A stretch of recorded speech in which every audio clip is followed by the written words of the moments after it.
Trump ಬೆದರಿಕೆಗೂ ಬಗ್ಗದ ಜಗ್ಗದ Iran ಮತ್ತೆ ದಾಳಿಯನ್ನು ಮುಂದುವರೆಸಿದೆ.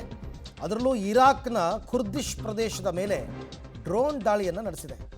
ಇರಾಕ್ನ ಕುರ್ದಿಶ್ ಪ್ರದೇಶದ ಮೇಲೆ ಡ್ರೋನ್ ದಾಳಿ ನಡೆಸಿದೆ.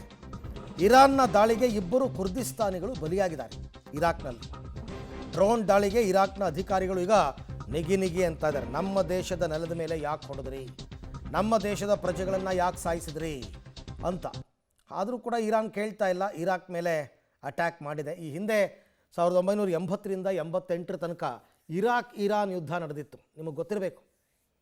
ಆಗ ಸದ್ದಾಮ್ ಹುಸೇನ್ ಇರಾಕ್ನಿಂದ ದೊಡ್ಡ ಮಟ್ಟದಲ್ಲಿ ಇರಾನ್ಗೆ ಪೆಟ್ಟು ಕೊಟ್ಟಿದ್ದರು. ಸೊ ಹಾಗಾಗಿ ಈಗೇನೋ ಅವರಿಬ್ಬರು ಕ್ಲೋಸ್ ಆಗಿದ್ದಾರೆ, ಇರಾನ್ ದೇಶಗಳು.